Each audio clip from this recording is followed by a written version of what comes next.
नमस्कार, स्वागत है साहित्यिक झरोखा चैनल पर। हम कर रहे हैं प्रेमचंद की निबंध कला। तो आइए जानते हैं।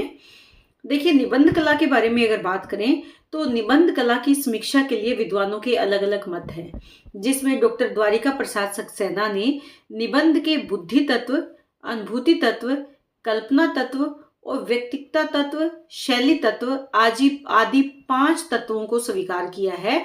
और ये 5 तत्व अन्य विद्वानों को भी मान्य है। इन्हीं तत्वों के आधार पर हम प्रेमचंद की निबंध कला की समीक्षा आज करेंगे। तो आइए देखते हैं।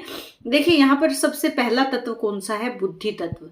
बुद्धि तत्व से क्या अभिप्राय है? देखिए, जब भी हम कोई काम करना शुरू करते हैं तब हम सबसे पहले बुद्धि का इस्तेमाल करते हैं। क्यों करते हैं? विचारों के लिए, क्योंकि विचार बुद्धि द्वारा ही उत्पन्न होते हैं।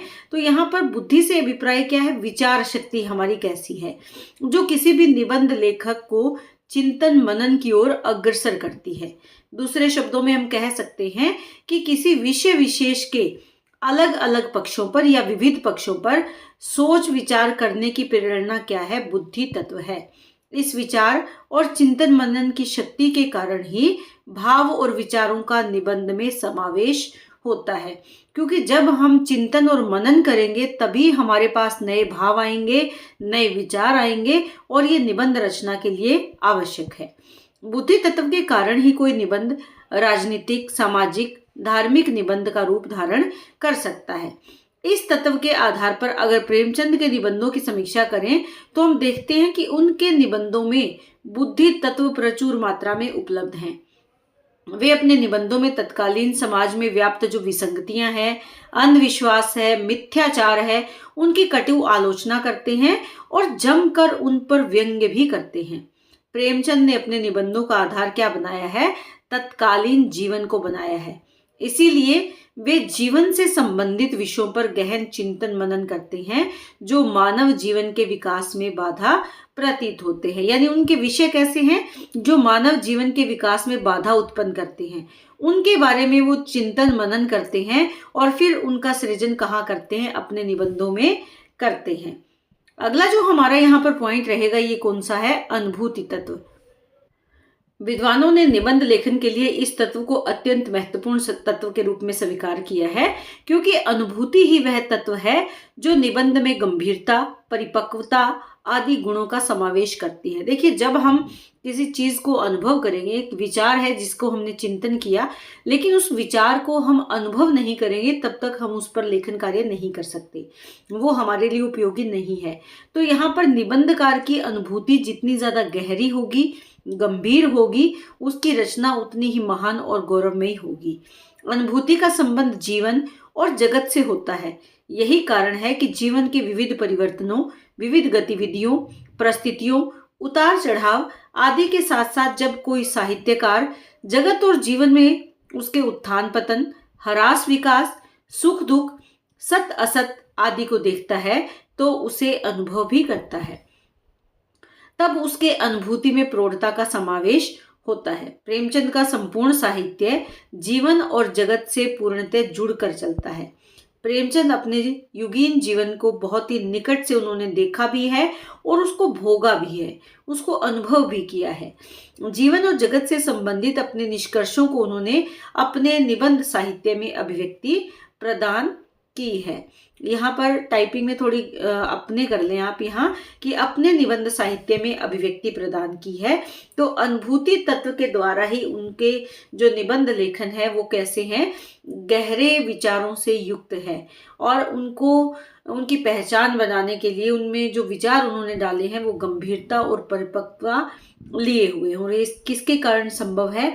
अनुभूति तत्व के कारण ही ये संभव है। अगला जो हमारा यहाँ पर तत्व है वो कौन सा है? कल्पना तत्व। देखिए, लेखक अप्रत्यक्ष को प्रत्यक्ष दिखाने हेतु कल्पना का सहारा लेता है। जो हमारे सामने नहीं है उसको हम सामने कैसे उपस्थित कर सकते हैं? कल्पना के द्वारा ही। साहित्य में अनुभव या अनुभूत पदार्थों, मनोवृत्तियों, भावों और विचारों के मानसिक चित्रों को शब्दों के माध्यम से तथा कल्पना के सहारे अभिव्यक्त किया जाता है।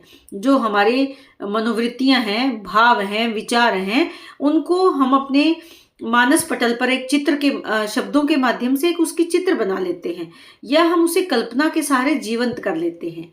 साहित्य में कल्पना कल्प वृक्ष के समान होती है। यह लेखक के हृदय में प्रवेश करके नए भाव और विचारों को जन्म देने में सहायक सिद्ध होती है। लेखक जिस क्षण पदार्थ या भाव को व्यक्त करना चाहता है, कल्पना उसी क्षण को उपस्थित करती है। प्रेमचंद तात्कालिक जीवन को यथार्थ रूप में उपस्थित करने में विश्वास रखने वाले साहित्यकार हैं। जो तत्कालीन समय की परिस्थितियां जीवन को प्रभावित कर रही थी, उनका यथार्थ चित्रण उन्होंने अपने लेखन में किया है। उनका विचार है कि आज के जीवन के यथार्थ पर ही हम कल के जीवन का महल खड़ा कर सकते हैं। तो आज का यथार्थ अगर सशक्त होगा तो कल का महल भी मजबूत नींव के साथ खड़ा किया जा सकता है। इसीलिए उन्होंने अपने निबंधों में कल्पना का प्रयोग बहुत कम किया। वे वर्तमान की समस्याओं को उठाकर उनके समाधान प्रस्तुत करते चलते हैं, और इस प्रक्रिया में कल्पना की आवश्यकता उनको नहीं लगती। तो कल्पना तत्व का इस्तेमाल उन्होंने किया है, लेकिन बहुत कम जगह या बहुत कम इस्तेमाल उन्होंने कल्पना का किया है। कहीं पर भी उनके साहित्य में कोरी कल्पना नजर नहीं आती, बल्कि यथार्थ से जुड़ी हुई कल्पना शक्ति का समावेश दिखाई देता है। अगला जो हमारा तत्व है वो क्या है? व्यक्तिकता तत्व। निबंध में लेखक अपने भावों और विचारों को अभिव्यक्त करता है। देखिए, जब तक व्यक्ति स्वयं अनुभव नहीं करेगा, उस चीज को महसूस नहीं करेगा, तब तक वो उस लेखन कार्य को सफल नहीं बना सकता।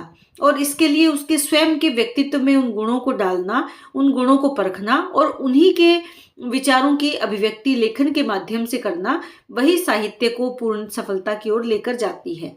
यहाँ पर प्रेमचंद की जो रचना है उसमें भी उनके व्यक्तित्व की छाप स्पष्ट रूप से देखी जाती है। किसकी? साहित्यकार, जो भी निबंध लेखक है, वो अपनी रचना में अपने व्यक्तित्व की छाप छोड़ता है। निबंध वही उत्तम माना जाता है जिसमें विचारों की मौलिकता होती है।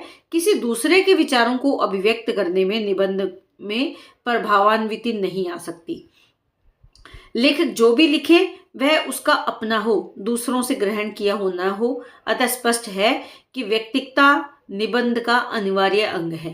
प्रेमचंद के निबंधों में व्यक्तिकता पर्याप्त मात्रा में देखी जा सकती है, क्योंकि वे एक ईमानदार, निर्भीक, चिंतनशील एवं सजग साहित्यकार थे। यही कारण है कि उनके निबंध साहित्य में उनके व्यक्तित्व की छाप स्पष्ट रूप से दिखाई देती है। अगला जो हमारा यहाँ पर तत्व है वो कौन सा है? शैली तत्व, लिखने का तरीका। देखिए, शैली तत्व की भी निबंध रचना में महत्वपूर्ण भूमिका होती है, क्योंकि निबंध दूसरों तक या पाठक या श्रोता तक कब पहुंचेगा? जब वो शब्दों का आवरण धारण कर लेगा। अतः यह अति आवश्यक है कि भावों की प्रांजलता के साथ साथ शैली यानी लेखन का तरीका भी कैसा हो? प्रौढ़ हो। भाव गंभीर और प्रभावशाली होते हुए भी अगर उसकी अभिव्यक्ति सुंदर और स्पष्ट नहीं होती तो निबंध रचना सफल सिद्ध नहीं हो सकती। इसीलिए निबंध की शैली में मार्मिकता, कलात्मकता, रोचकता आदि गुणों का होना बहुत आवश्यक है। भावों की गंभीरता के साथ साथ शैली तत्वों में अभिव्यक्ति की पूर्ण क्षमता का होना भी आवश्यक है। प्रेमचंद के निबंधों की शैली बहुत गंभीर है, उत्कृष्ट एवं सजीव है। उन्होंने अपने निबंधों में जन साधारण की भाषा का प्रयोग किया है। उनकी भाषा में देशज, विदेशज, तत्सम शब्दावली का प्रसंगों के अनुकूल एवं सार्थक प्रयोग मिलता है।